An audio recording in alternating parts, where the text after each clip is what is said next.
नमस्कार दोस्तों, मैं हूं शेषमणि पांडे और आप सभी का स्वागत है मेरे YouTube channel the secrets of medicine पर, जहां पर आपको मिलती है मेडिसिन से रिलेटेड इन्फॉर्मेशन। आज की इस वीडियो में हम बात करने वाले हैं सॉर्बिलिन सिरप के बारे में। हम जानेंगे इसके यूज के बारे में, इसकी कंपोजिशन के बारे में, इसके साइड इफेक्ट्स के बारे में और क्या-क्या ड्रग इंटरेक्शन हो सकती है, इसकी पैकिंग कैसे, कितने एमएल में आती है बॉटल और इसकी प्राइस क्या है और अल्टरनेटिव ब्रांड्स क्या है। तो वीडियो को लास्ट तक जरूर देखें और अगर आपने अभी तक मेरे चैनल को सब्सक्राइब नहीं किया है या पहली बार विजिट कर रहे हैं तो चैनल को सब्सक्राइब कर लें और साथ ही बेल आइकन का दबा दें। तो चलिए हम वीडियो को स्टार्ट करते हैं।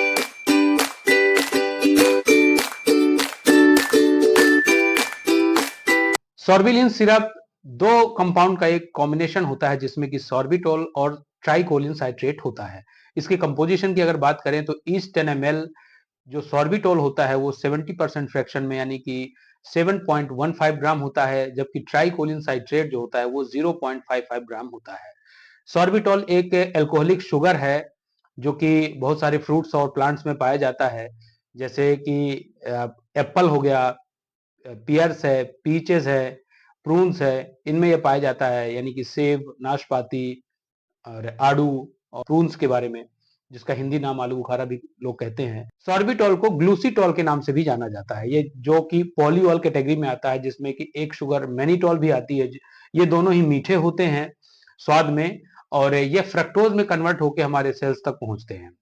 अब हम बात करते हैं ट्राइकोलिन साइट्रेट के बारे में। ट्राइकोलिन साइट्रेट भी एक कोलिन डेरिवेटिव्स है जिसका यूज मुख्य रूप से जो होता है मेटाबॉलिज्म को एनहांस करना, यानी कि मेटाबॉलिज्म को ये सपोर्ट करता है। सॉर्बिलिन एक पॉपुलर ब्रांड है और इससे रिलेटेड और भी ब्रांड्स मार्केट में अवेलेबल हैं जिन्हें आप इस नाम से खरीद सकते हैं, जैसे कि सॉरलिव है, ट्राइसोर है, फिर हैप्पी लिव है और कोलिव एल करके ये दूसरे ब्रांड्स हैं जो मार्केट में इजीली आपको मिल सकते हैं और इसमें कॉम्बिनेशन यही होता है सॉर्बिटॉल और ट्राइकोलिन साइट्रेट। अब इसकी पैकिंग की अगर बात की जाए तो ये 100 ml और 200 ml बॉटल में आता है। 100 ml costing around 70 to 80 rupees, जबकि 200 जो मिलता है वो अराउंड 110 रुपीज से लेकर 150 रुपीज तक की रेंज में आपको मिल सकते हैं। दूसरे ब्रांड्स भी आप ले सकते हैं, इनमें कॉम्बिनेशन ट्राइकोलिन और सॉर्बिटॉल ही होना चाहिए, जो आपकी एरिया में डॉक्टर की चॉइस के अकॉर्डिंगली वेरी कर सकता है। अब हम बात करते हैं इसके यूजेस के बारे में कि इस सिरप का उपयोग कहां पर किया जाता है। इस सिरप का उपयोग मुख्य रूप से डॉक्टर सबसे ज्यादा करते हैं अगर किसी को फैटी लीवर की समस्या है। फैटी लीवर की समस्या मतलब लीवर में कोलेस्ट्रॉल का बढ़ जाना, जिससे उसका साइज भी बढ़ जाता है नॉर्मल से और काफी समस्याएं आती हैं, जैसे कि ब्लोटिंग यानी पेट का फूलना और कॉन्स्टिपेशन बनना, गैस बनना, स्टमक क्रैम्प्स होना और उल्टी होना, जी मिचलाना, नोजिया, इस टाइप की समस्याएं अक्सर अगर बनी रहती हैं तो ये फैटी लीवर की प्रॉब्लम्स हो सकती है। फैटी लीवर में ये दवा सबसे ज्यादा दी जाती है। इसके अलावा ओकेशनल कॉन्स्टिपेशन जिनको रहता है, यानी कि जीआईटी से रिलेटेड डिसऑर्डर है, उनको कब्ज बहुत ज्यादा रहती है और गैस बहुत अक्सर बनती है खाना खाने के तुरंत बाद, उस कंडीशन में भी इसको दिया जाता है। इस बात का ध्यान रखना बहुत जरूरी है कि यह नॉन एल्कोहलिक फैटी लीवर की कंडीशन में दिया जाता है। जो लोग बहुत ज्यादा शराब पीते हैं और उसकी वजह से सिरोसिस या फैटी लीवर अगर हो गया है, उस कंडीशन में यह दवा काम नहीं करती है। तो यह सिर्फ और सिर्फ नॉन एल्कोहलिक फैटी लीवर के लिए काम करती है। अब हम जानते हैं कि यह दवा कैसे काम करती है, यानी कि मैकेनिज्म ऑफ एक्शन। तो इसमें जो ट्राइकोलिन साइट्रेट होता है वो बाइल एसिड बाइंड एजेंट होता है।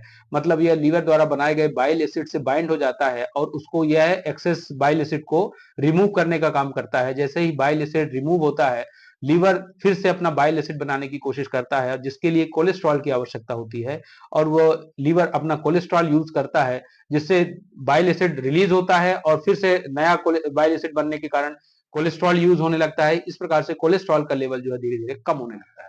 जबकि सॉर्बिटोल जो है, तो सॉर्बिटोल मुख्य रूप से जो उसकी कैटेगरी है, ये एक ऑस्मोटिक प्रेशर क्रिएट करती है जो कि आपके रेक्टम में वाटर कंटेंट को बढ़ाती है, जिसके कारण से डिफिकेशन यानी कि इवेक्युएशन में आपको हेल्प मिलती है।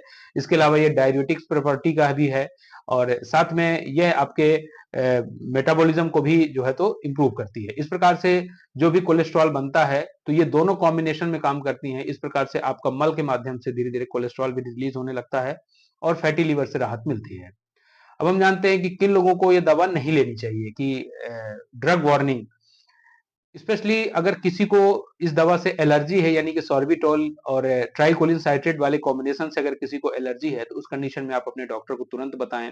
या फिर अगर किसी तरह की आपको गंभीर बीमारी है, जैसे कि लीवर से रिलेटेड है या किडनी से रिलेटेड डिसीज है या फिर डायबिटीज है या फिर किसी को यूरिन पास करने में बहुत प्रॉब्लम होती है, ऐसे केस में डॉक्टर को बगैर बताए इस दवा को शुरू नहीं करना चाहिए।